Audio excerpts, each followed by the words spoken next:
Hey, this is Man-Faye at the Anime Expo, and you're watching CoinOpTV.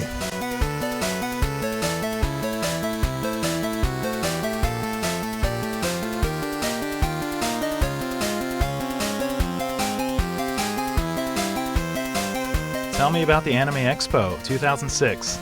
Well, we are the biggest anime and manga convention in the US, and we're expecting this to be a record-breaking year. We expect to have about 45,000 people, and as of 1 o'clock p.m. today, we already had over 32,000 people here.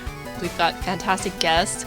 We have Clamp, their first time ever in the US, and we've got Toru Furuya, the really famous voice actor. We've also got our normal, really big events, things like the Masquerade contest and competition. We've got AX Idol, which is sort of our talent search show. And let me just say that AX Idol, the lines were really, really, really, really deep yesterday. You're watching CoinOpTV. We're at the Anime Expo here with the Club Namco booth. What kind of stuff you got? What's popular? Yes, we are promoting Pac-Man goods, t-shirts, moving Pac-Mans, Pac-Man hat, you see back there, and many other Pac-Man goods that you can purchase from clubnamco.com. What's the most popular goodies? Oh, so far the moving Pac-Man. And when you talk about retro, Pac-Man comes first. Namco has many of good classic retro titles, and they are all being popular these days. Tell me who you dressed as. We're Viera from Final Fantasy Tactics Advance. It's a handheld video game, and our job class is the Elementalist. All right. You guys make this or buy it, or what's the story? Our mom made this, and we painted this, and my sister managed to make the ears. And this whole entire staff. Yeah. So we didn't buy anything except for the materials. She made her whole outfit by herself. I made it. What kind of special powers you guys have? I guess we call upon the elements of nature to help destroy our enemies. Man-Faye himself, how you doing? How's the show? The show's great. I've been having a wonderful time.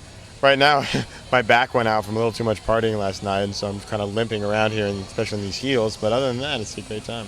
So tell me a little bit about your costume. It's Cowboy Bebop influenced?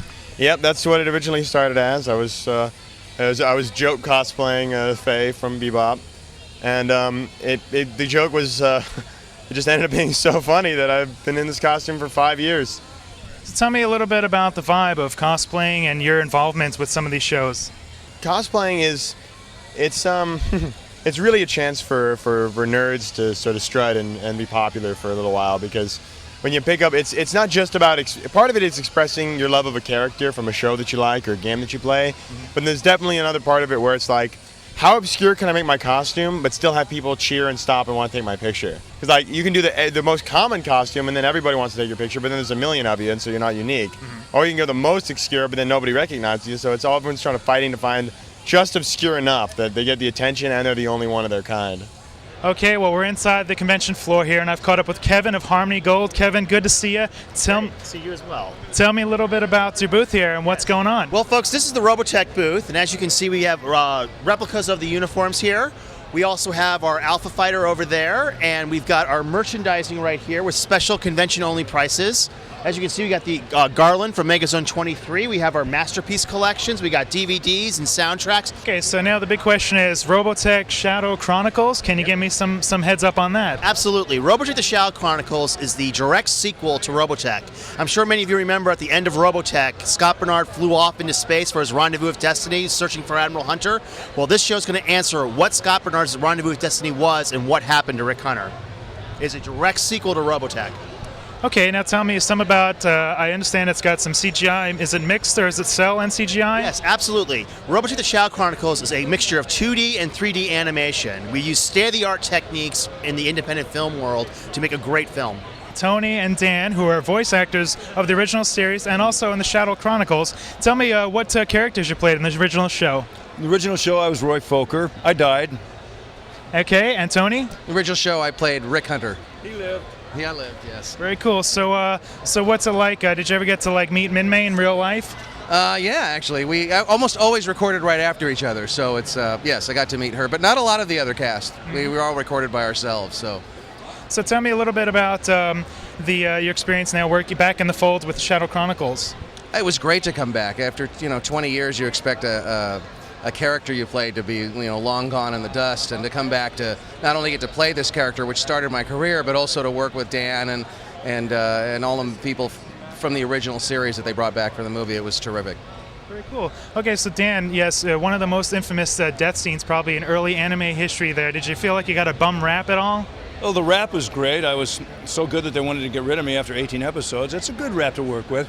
You have kind of a legacy. Yeah, that indeed. I can't tell you how many guys have come up to me and told me they cried after seeing that, which is it's a testimony to something. I'm not exactly sure, but no, it's very much the reality of war that was demonstrated by the death of the character, which you just didn't see in anime or in cartoons type of things before. It was very groundbreaking, I think, and so I'm very, very proud to have been a part of that, most definitely.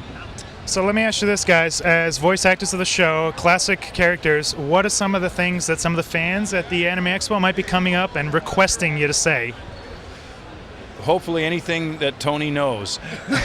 Tony, any famous Rick Hunter lines? What do you want, you old sourpuss? That's the one I get most requested. All right, we're outside. I ran into one of my MySpace buddies, Marianne. Hello. Good to see you. What are you dressed as today? Psylocke from X-Men. All right. I've seen this costume before, one of my favorites. So what do you think of the event here today? Wow, it's really busy, tons of people, and it's hot. The weather's just crazy today with the costumes and everything going on. What are some of the hot costumes you've seen? Well, I've always liked ninjas, so I've seen a lot of the Naruto ones that are really nice. Tell me about your costume. Well, I'm dressed up as Riku in her thief dress spear from Final Fantasy X-2. We've been seeing a lot of Final Fantasy and video game costumes. CoinOpTV here, we are all video game related and stuff. What do you think's cooler, anime or video game costumes?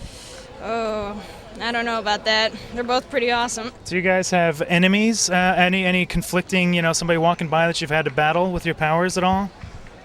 My character doesn't really have any powers. She's just schoolgirl turned supermodel.